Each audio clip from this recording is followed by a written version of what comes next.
Malam turun perlahan di desa Kalitengah, menutup perbukitan dengan selimut kabut tipis. Di jalanan berbatu yang jarang dilalui kendaraan, sebuah mobil tua melaju pelan. Di dalamnya duduk seorang pria berusia akhir 20-an. Wajahnya sayu tapi tegas. Namanya Damar, seorang jurnalis muda yang baru saja kembali ke kampung halamannya setelah hampir 8 tahun merantau di kota. Damar tak pernah berniat kembali ke Kalitengah. Terlalu banyak kenangan yang ingin ia kubur di balik batas desa itu. Terlalu banyak luka yang belum ia sembuhkan sejak ibunya meninggal dunia karena sakit yang tak pernah terdiagnosis jelas. Tapi pagi itu, sebuah surat tanpa nama datang ke mejanya di kantor redaksi. Isinya hanya satu kalimat. Temui kebenaran di Warung Simbok, sebelum ada yang menelan korban lagi. Warung Simbok, nama itu seperti hantaman. Warung sederhana di pinggir jalan dusun tempat Damar dan teman-temannya biasa jajan waktu kecil. Warung itu sudah tutup puluhan tahun lalu, begitu katanya. Tapi mengapa surat itu menyebut warung itu masih aktif? Dan siapa yang mengirimnya? Mobil Damar berhenti di depan rumah tua peninggalan orang tuanya. Lampunya menyala redup, seperti mata tua yang tak ingin terbuka sepenuhnya. Tak ada yang menyambut. Tetangga-tetangga sudah banyak yang pindah atau meninggal dunia. Kalitengah telah berubah. Tapi ada satu hal yang tetap sama, kesunyiannya yang mencekam. Sore itu, Damar berjalan kaki menyusuri desa. Ia melewati sawah yang mulai menguning, melewati pohon besar yang dahulu jadi tempat bermain anak-anak. Langkahnya terhenti saat melihat sesuatu yang tak ia sangka. Warung Simbok masih berdiri, masih utuh, dan menyala. Lampunya berkedip kecil dari balik tirai anyaman bambu. Aroma gorengan dan rempah seperti menyelusup keluar, menyapa lubang hidungnya. Seolah-olah warung itu tak pernah tutup. Damar menelan ludah. Apa ini cuma imajinasiku? Pikirnya. Tapi sebelum ia sempat melangkah lebih dekat, suara seorang anak kecil terdengar dari belakangnya. "Mas, jangan ke sana malam-malam. Warung itu suka ambil orang."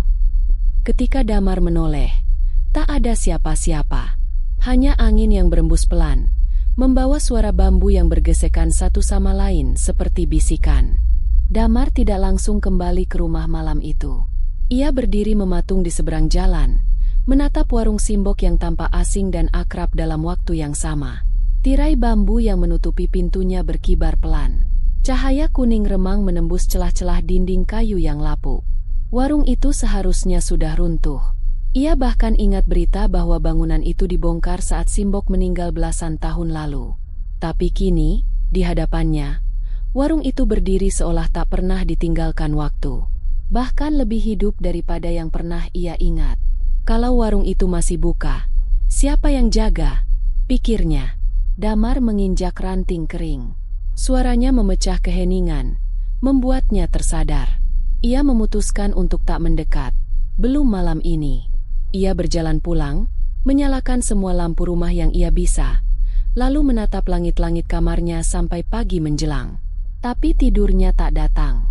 Yang datang hanya mimpi buruk, suara orang mengunyah, seseorang tertawa dengan mulut yang terlalu lebar, dan suara piring yang beradu tanpa tangan yang menyentuhnya. Pagi harinya, Damar menemui satu-satunya orang yang ia kenal masih tinggal di Kalitengah. Bu Sarti, tetangga sebelah yang dulu sering membantu ibunya. Wanita parubaya itu menyambut Damar dengan pelukan hangat. Tapi tatapannya berubah gelap saat Damar menyebut nama warung itu. "Masih aja kamu kepikiran warung itu, Mar?" Suara Bu Sarti bergetar. "Aku lihat lampunya nyala tadi malam.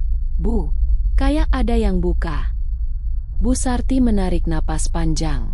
Tangannya menggenggam erat gelas teh yang sudah lama dingin. "Warung itu bukan buat orang luar, Mar. Sekarang, orang desa pun udah jarang-jarang lewat situ. Apalagi yang berani mampir.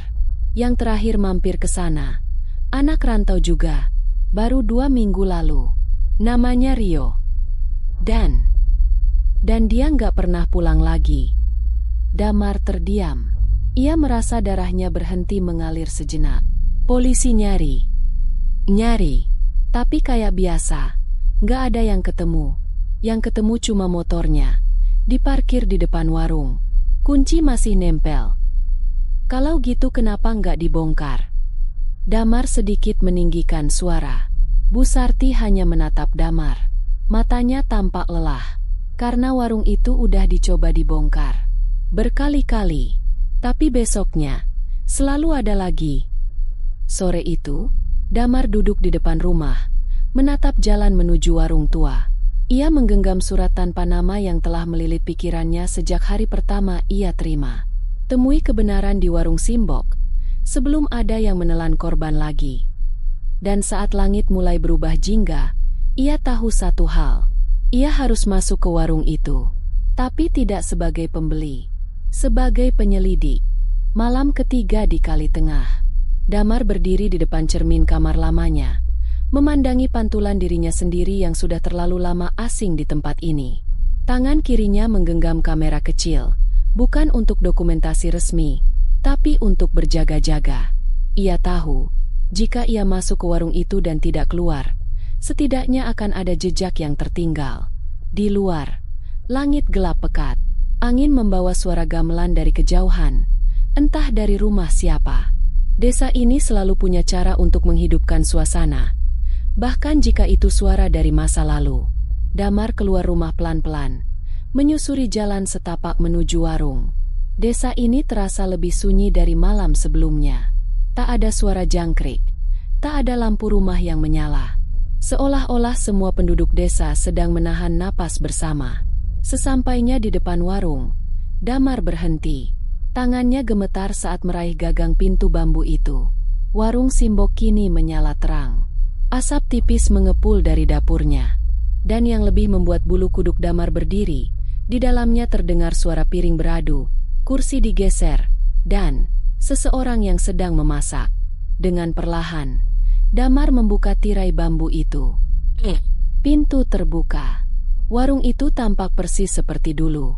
Meja kayu panjang, poster-poster makanan jadul, rak kaca berisi gorengan. Dan di balik meja, berdiri seorang wanita tua dengan kebaya lusuh dan senyum menyeringai. "Loh, Damar, udah gede ya kamu?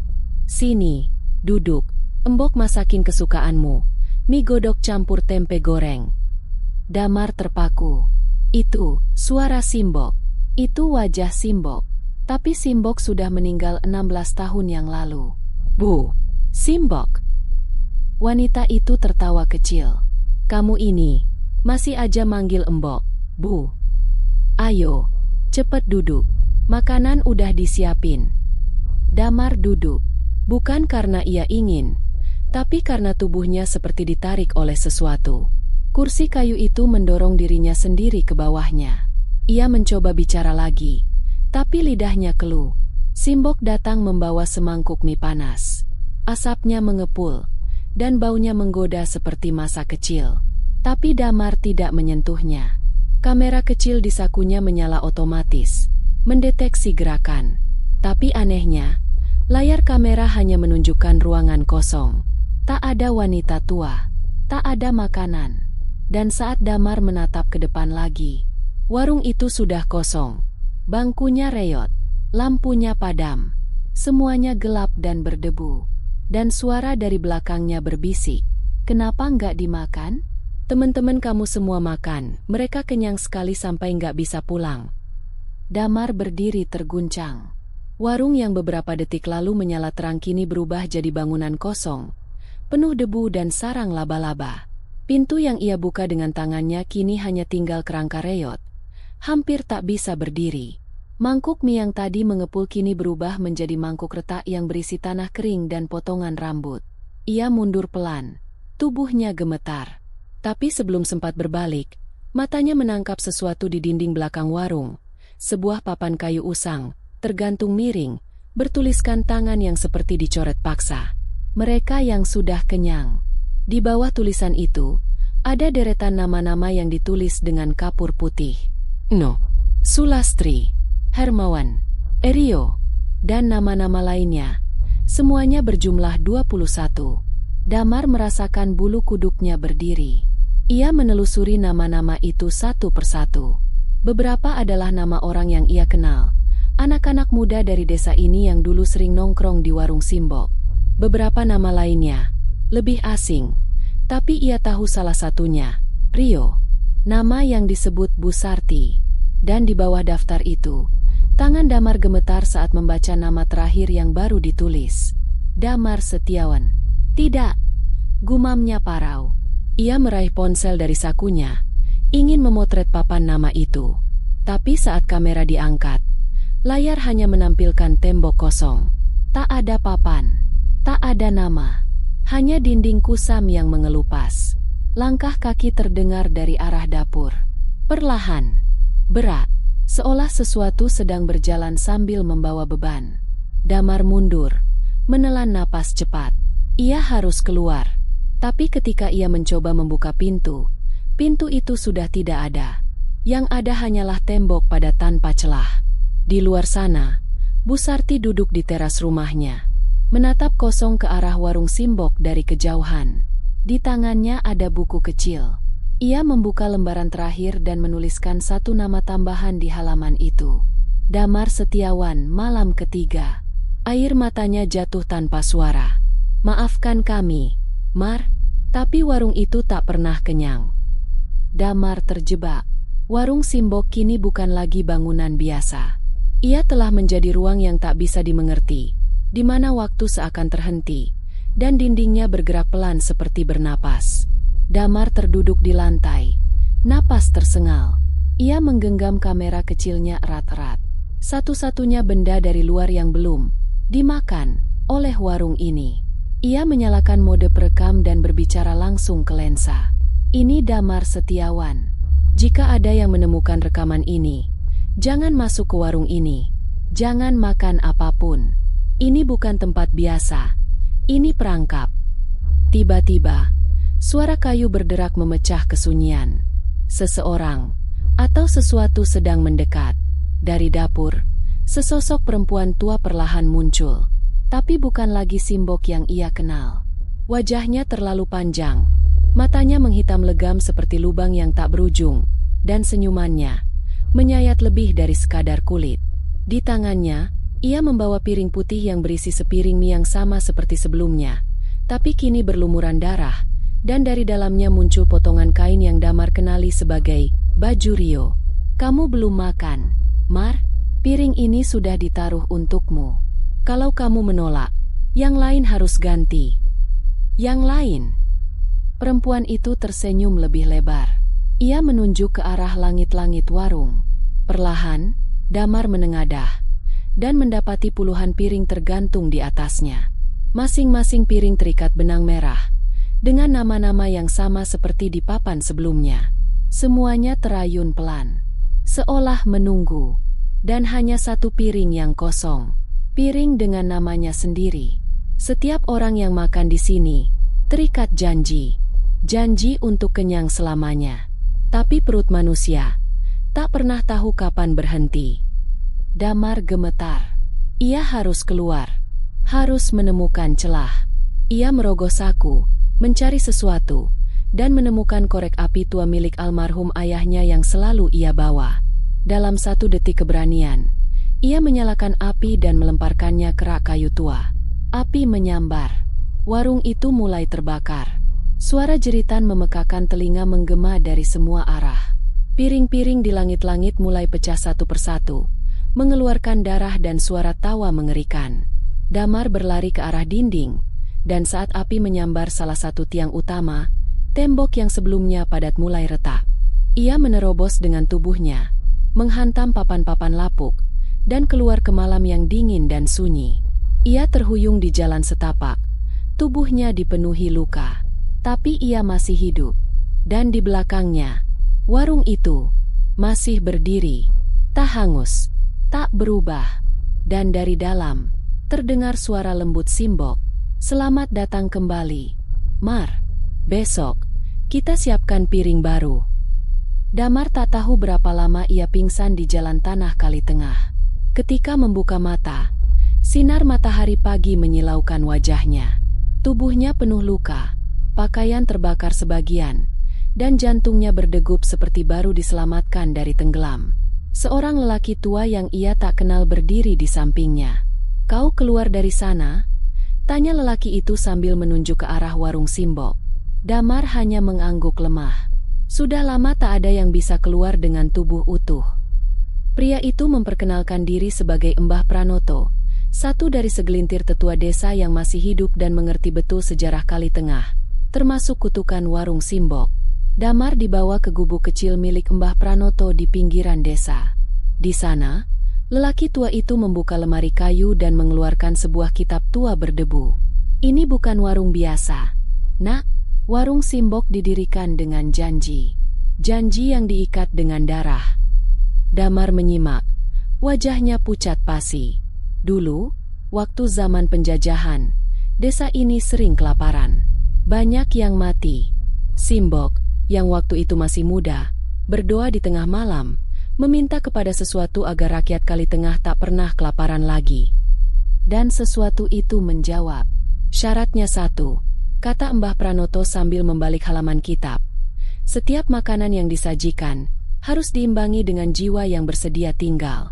Kenyang harus dibayar dengan hilang. Damar bergidik. Semua masuk akal sekarang. Kenapa semua yang makan di sana tak pernah pulang? Mereka menjadi bagian dari janji kenyang. Itu, warung itu tak bisa dibakar, tak bisa dihancurkan. Karena bukan cuma kayu yang menopangnya, tapi sumpah lama yang ditanam bersama darah. Damar menunduk, tangannya mengepal. Lalu bagaimana memutuskannya? Bisiknya. Mbah Pranoto menatapnya dengan mata penuh beban. Ada satu cara, tapi berbahaya. Kau harus kembali ke warung itu dan makan. Damar menoleh cepat. Apa? Makanlah dari piringmu sendiri, tapi bukan untuk menerima janji, melainkan untuk mengakhiri ikatan. Tapi ingat, hanya bisa dilakukan oleh yang pernah menolak, dan hanya bisa dilakukan sekali. Malam itu, Damar berdiri di depan warung Simbok untuk yang terakhir kalinya. Angin dingin menusuk sampai ke tulang, tapi ia tak akan mundur. Di tangannya, ia menggenggam benda kecil yang diberikan Mbah Pranoto, segenggam tanah dari makam Simbok. Tanah yang menyimpan asal mula perjanjian. Dan saat tirai bambu kembali bergoyang, suara lembut dari dalam menyambutnya. Sudah lapar, Mar? Piringmu masih menunggu. Damar berdiri di ambang pintu warung Simbok. Malam itu, udara terasa lebih berat. Setiap langkah menuju pintu seperti menekan dadanya, membuatnya sulit bernapas. Namun tekadnya sudah bulat. Tidak ada pilihan lain. Ia harus mengakhiri semua ini. Begitu membuka pintu warung, aroma yang dulu akrab, yang dulu menyenangkan, kini berubah menjadi wangi amis yang menusuk. Warung itu masih berdiri seperti sebelumnya, meski api yang ia nyalakan kemarin tak mampu membakarnya. Tapi yang membuatnya merinding, warung ini seakan mengundangnya untuk masuk, seperti sesuatu yang sudah menunggu untuk selesai. Di balik meja, wanita tua itu, yang dulu dikenalnya sebagai Simbok, tersenyum penuh kemenangan. Akhirnya, Mar, kamu datang juga. Suara lembut itu bergetar di udara yang semakin kental. Damar menatap wanita itu dengan tatapan tajam. Ia sudah tidak takut lagi. Tidak ada lagi rasa cemas atau bingung. Semua yang ia butuhkan sudah dipahami. Ini bukan sekadar tempat makan biasa. Ini adalah tempat yang mengikat janji antara hidup dan mati. Ia berjalan maju, meletakkan segenggam tanah dari makam Simbok di meja kayu yang sudah usang. Ia menatap piring putih yang sudah menunggu. Piring itu, piring dengan namanya sendiri, terisi mie goreng yang berbau tajam. Mie yang terbuat dari jiwa yang hilang. Kamu tahu, Mar, suara wanita tua itu mulai terdengar lebih dalam, lebih berat. Setiap orang yang makan di sini akan membawa kembali sesuatu. Entah itu jiwa, kenangan, atau hidup mereka yang hilang. Tapi, kamu sudah cukup tahu. Itulah kenapa kamu akan selesai malam ini. Damar meraih piring itu, meski hatinya berdebar. Tanah yang ia bawa, tanah yang diberikan oleh Mbah Pranoto, sudah mulai mengalir keluar dari genggamannya, seolah berusaha menahan langkahnya. Namun, Damar menegakkan kepala dan mengambil sendok. Aku tidak akan biarkan orang lain kehilangan nyawa karena ini, kata Damar dengan suara mantap, Meskipun ia bisa merasakan gemetar di seluruh tubuhnya, ia mulai makan. Setiap suapan terasa aneh, terasa seperti ada sesuatu yang meresap ke dalam tubuhnya. Semakin ia makan, semakin ia merasakan sesuatu yang tak wajar, seperti ingatan yang kembali, seperti kehadiran yang ia lupakan. Makanan itu seakan mengingatkannya pada hari-hari kecilnya di desa, mengingatkannya pada ibunya yang sudah lama meninggal, mengingatkan padanya betapa segala yang pernah hilang datang untuk menuntut kembali. Dan saat Damar menghabiskan suapan terakhir, sesuatu yang aneh terjadi. Warung itu mulai menghilang. Lampu-lampu yang sebelumnya menyala padam satu persatu, sampai hanya ada kegelapan. Damar merasa perutnya mual, dan suara berderak terdengar di sekelilingnya. Saat ia menutup matanya, ia bisa mendengar suara-suara yang familiar, suara tawa Rio, suara tawa Sulastri, suara mereka yang pernah hilang. Saat ia membuka mata lagi, ia sudah kembali di luar, di tengah jalan setapak desa. Warung itu tidak ada lagi. Yang ada hanya ruin debu dan tanah yang sepi. Dan di tangannya, ada satu benda kecil, sebuah piring putih retak, dengan nama yang tertulis di tepi. Damar Setiawan, terakhir. Damar terjatuh ke lutut, menyentuh piring itu dengan gemetar. Piring itu miliknya, dan sekarang semuanya sudah berakhir. Pagi itu, desa Kalitengah terasa berbeda. Udara yang biasanya berat, kini tampak lebih ringan. Di sepanjang jalan setapak, tampak rumah-rumah yang dulunya sepi kini dipenuhi aktivitas seperti biasa. Seolah-olah perjalanan panjang yang membawa Damar ke titik ini tidak pernah terjadi. Namun, bagi Damar, dunia di sekitarnya tampak berbeda. Walau warung Simbok telah hilang, rasa bersalah dan ketakutan masih membebaninya. Jiwa-jiwa yang hilang, kenangan yang terkikis, tetap menghantuinya. Meski ia berhasil mengakhiri perjanjian itu, ia tahu bahwa harga yang dibayar tidak bisa dihapus begitu saja. Damar memutuskan untuk kembali ke rumahnya, rumah yang kini terasa asing. Saat melangkah ke dalam rumah yang dulu ia tinggali bersama orang tuanya, ia merasa seolah ada sesuatu yang kosong. Seperti rumah ini tak pernah penuh, meskipun ada ruangan-ruangan yang tampak rapi dan bersih. Ia duduk di ruang tamu, menggenggam piring putih yang masih ia bawa. Tanah dari makam Simbok di tangannya sudah hilang. Tidak ada lagi jejak dari warung yang dulu menahannya. Tapi kenangan itu tetap mengikat. Kenangan tentang janji, tentang makanan yang tak pernah cukup, dan tentang mereka yang harus membayar untuk kenyang. Damar menatap piring itu sekali lagi, berusaha memahami perasaannya. Satu hal yang pasti, perjanjian itu tidak berakhir dengan mudah. Meskipun warung itu hilang, meskipun semua terlihat kembali normal, Damar tahu ada sesuatu yang tertinggal. Sesuatu yang lebih dalam. Apa yang sebenarnya terjadi padaku? Damar bergumam. Suara hatinya hampir tak terdengar. Di luar, angin berhembus kencang, dan tiba-tiba, suara tawa terdengar. Suara itu datang dari belakang rumahnya, dari arah jalan setapak yang pernah dilalui menuju warung Simbok. Damar terlonjak, menoleh dengan cepat, namun tidak ada siapa-siapa. Itu suara mereka. Mereka tak pernah pergi, katanya dengan suara serak. Tanpa berpikir panjang, ia berdiri dan melangkah keluar rumah, menuju jalan setapak yang dulu mengarah ke warung yang tak lagi ada.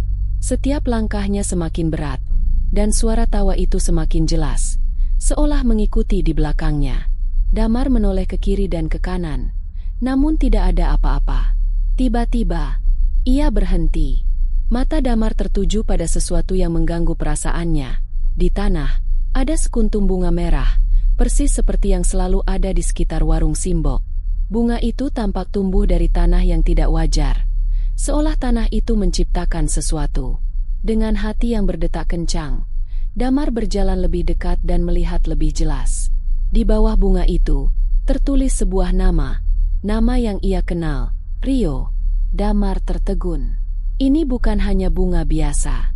Ini adalah tanda bahwa mereka yang terikat dengan perjanjian itu tidak pernah benar-benar bebas. Bahkan meski warung Simbok sudah menghilang, kutukan itu masih berlanjut. Tiba-tiba, suara lembut terdengar di belakangnya. "Kamu pikir kau sudah bebas, Mar?" Tidak ada yang bisa keluar dari perjanjian ini selamanya. Damar membalikan badan dengan cepat. Simbok berdiri di sana, wajahnya kembali tampak seperti dulu, meski dengan senyuman yang lebih menyeramkan. Dan di tangan wanita tua itu, ada sebuah piring putih yang terisi mie. Mie yang sama. Damar terhenti sejenak. Wajah Simbok kini tampak lebih dekat, lebih nyata, dan lebih menakutkan. Ia memandang Damar dengan tatapan yang penuh misteri, seolah menunggu sebuah jawaban. Kamu pikir kamu bisa menghindar, Mar? Semua orang yang pernah makan di warung ini sudah terikat, termasuk kamu. Dan jika kamu mencoba lari, akan selalu ada yang menggantikanmu. Seseorang yang akan datang dan mengambil tempatmu. Damar merasa udara di sekitarnya semakin berat. Angin yang semula bertiup pelan kini berubah menjadi badai, menggetarkan daun-daun yang jatuh ke tanah. Suara tawa yang tadi sempat menghilang, kini kembali terdengar, lebih keras dari sebelumnya, mengisi setiap sudut desanya. Ia menoleh ke arah jalan setapak, tempat yang dulu tak asing baginya. Sekarang, jalan itu terasa terlihat lebih gelap. Sesuatu yang mendalam, sesuatu yang tak bisa ia hindari, menggerakkannya untuk melangkah maju. Namun, sebelum ia bisa mengucapkan sepatah kata, Simbok mendekat.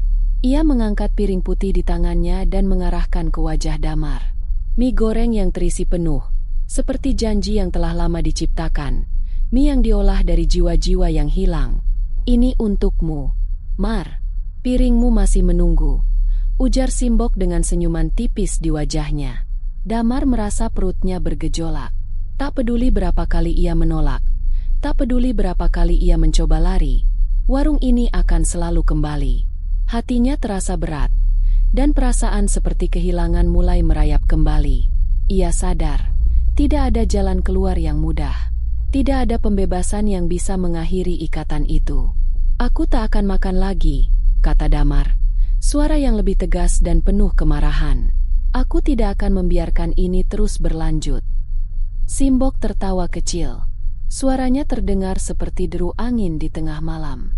Kamu memang berani, Mar, tapi perjanjian ini tak bisa diakhiri dengan kata-kata. Makanlah, atau biarkan orang lain yang melakukannya. Mereka yang menginginkan kenyang akan selalu ada di sini, menunggu. Damar merasa tubuhnya lemas. Rasa takut dan amarah bercampur dalam dirinya. Namun, ia tahu ada satu cara untuk mengakhiri ini, satu cara yang harus ia pilih. Ia meraih piring yang diletakkan di depan Simbok, namun kali ini, ia tidak memandangnya dengan rasa takut. Ia memandangnya dengan tekad. Jika ini harus berakhir, biarlah aku yang mengakhirinya. Bukan dengan kenangan, bukan dengan kehilangan. Damar mengangkat piring itu, dan dengan satu suapan besar, ia menelan mie goreng yang kini terasa seperti bukan sekadar makanan, tetapi pengorbanan. Setiap suapan terasa seperti menghapus seluruh beban hidupnya, seperti menghancurkan kenangan yang sudah membebaninya sekian lama. Namun, sebelum ia bisa merasakan perubahan apapun, semuanya berubah. Warung itu menghilang. Tanah tempat Simbok berdiri, perlahan hancur dan menghilang ke dalam kegelapan. Angin yang semula kencang kini reda, dan segala suara yang menakutkan itu menghilang. Damar terjatuh ke lutut, terengah-engah, tubuhnya lelah. Namun rasa ringan mulai mengalir dalam dirinya. Ia berdiri, dan untuk pertama kalinya setelah sekian lama, ia merasa seperti bebas. Warung Simbok yang selama ini menghantuinya, kini hilang selamanya.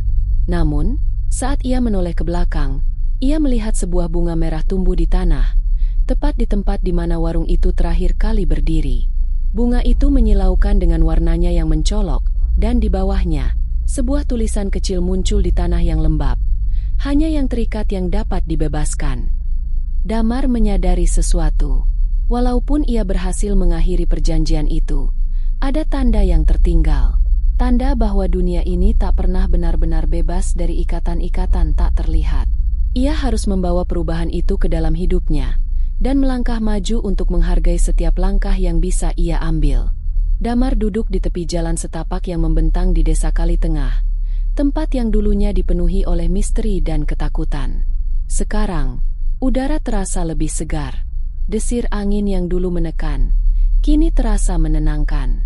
Namun di dalam dirinya, ada perasaan yang jauh lebih dalam, perasaan yang tidak bisa dijelaskan dengan kata-kata. Sesuatu yang berubah. Bunga merah di tanah masih ada, meskipun warung Simbok telah hilang.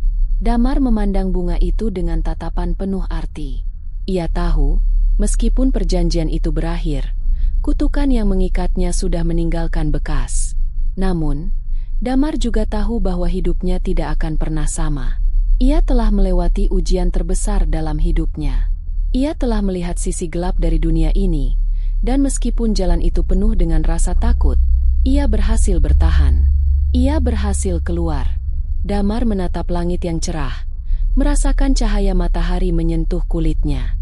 Kini, ia merasa lebih lega, lebih bebas, dan lebih siap untuk melangkah maju. Ia tidak lagi terikat pada masa lalu atau pada sesuatu yang tak bisa ia kontrol. Semua yang ia jalani, semua yang ia hadapi, adalah bagian dari jalan panjang menuju kebebasan. Saat ia berdiri dan berjalan meninggalkan jalan setapak itu, suara tawa yang pernah menghantuinya kini terasa jauh, tertinggal, teredam oleh angin yang sejuk. Damar menoleh sekali lagi ke arah desa. Semuanya tampak seperti kembali normal.